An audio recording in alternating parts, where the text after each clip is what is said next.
പുതുമകൾ ഇഷ്ടപ്പെടുന്നവർക്ക് പുതിയ രീതിയിൽ കഴിക്കാൻ പറ്റുന്ന ഒരു ചിക്കൻ ഗീ റോസ്റ്റ് ആണ് ഇന്നത്തെ എൻ്റെ recipe. Friends, this is Asna Jasmin. Welcome to my video.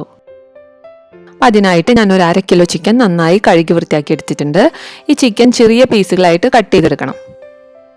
ഇനി കഴുകി വൃത്തിയാക്കി വെച്ച ചിക്കനിലേക്ക് നമുക്ക് 1 ടേബിൾ സ്പൂൺ ഇഞ്ചി വെളുത്തുള്ളി പേസ്റ്റ് ചേർത്ത് കൊടുക്കാം. ശേഷം നമുക്ക് 1 ടീസ്പൂൺ ഉപ്പ് ചേർത്ത് കൊടുക്കാം. പിന്നെ നമുക്ക് ഒരു 1/2 മുറി നാരങ്ങയുടെ നീര് ഒഴിച്ചു കൊടുക്കാം. ഇനി നമുക്ക് ഒരു 1/4 ടീസ്പൂൺ മഞ്ഞൾപ്പൊടിയും 1 ടേബിൾ സ്പൂൺ മുളക് പൊടിയും 1 ടീസ്പൂൺ ഗരം മസാല പൊടിയും ചേർത്ത് കൊടുക്കാം.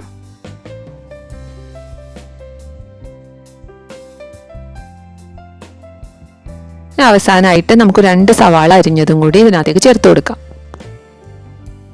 അതിനുശേഷം എല്ലാം കൂടി നന്നായി മിക്സ് ചെയ്തെടുക്കണം.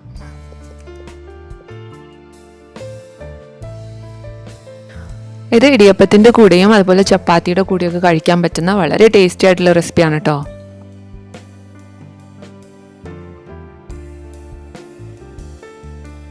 അപ്പോൾ നമ്മുടെ സവാളയും ചിക്കനും പൊടികളും എല്ലാം നന്നായിട്ട് മിക്സ് ആയി വന്നിട്ടുണ്ട്.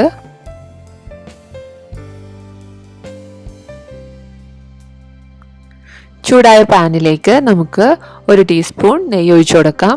ഈ നെയ്യ് ചൂടായതിനു ശേഷം അതിലേക്ക് 1 ടീസ്പൂൺ പെരിഞ്ജീരകവും അതുപോലെ 5 ഗ്രാമ്പൂവും പിന്നെ അതിലേക്ക് ഒരു ചെറിയ 2 പീസ് കറുവാപ്പട്ടയും അതുപോലെ ഒരു 4-5 ഏലക്കയും ചേർത്ത് കൊടുക്കാം.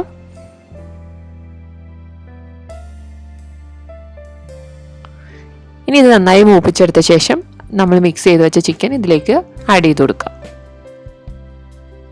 ചിക്കൻ നന്നായി ഇളക്കി യോജിപ്പിച്ച് നന്നായി വഴറ്റിയെടുക്കണം. ചിക്കൻ നന്നായി വെന്ത് ഒരു ഡാർക്ക് ടോൺ ആവുന്നത് വരെ വഴറ്റിയെടുക്കണം.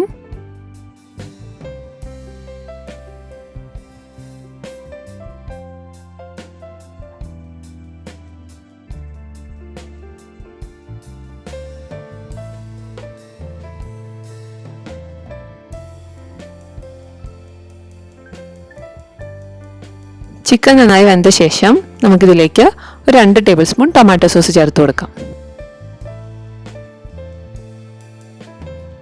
ഇനി നമുക്ക് 1 ടീസ്പൂൺ ചതച്ച മുളകും കൂടി ചേർത്ത് കൊടുക്കാം.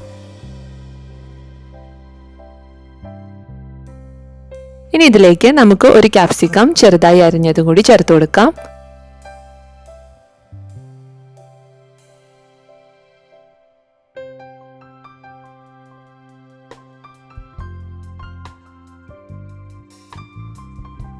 മല്ലിയിലയും പുതിനയിലയും ഒക്കെ ചേർത്ത് നന്നായി ഗാർണിഷ് ചെയ്തെടുക്കാം.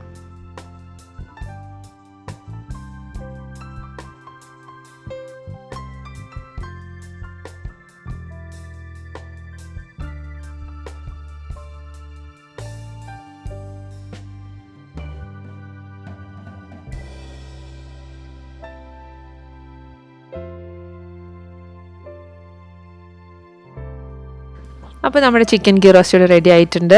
ഇതൊരു വ്യത്യസ്തമായ ടേസ്റ്റാണ്. നോർമലായിട്ടുള്ള വെളിച്ചെണ്ണയുടെ ടേസ്റ്റിൽ നിന്ന് നെയ്യിൻ്റെയൊക്കെ ഒരു ടേസ്റ്റാണ് കേട്ടോ ഈ കറിക്ക്. നിങ്ങളെല്ലാവരും ഇത് ട്രൈ ചെയ്ത് നോക്കണം, ഫീഡ്ബാക്ക് അറിയിക്കണം. Thanks for watching.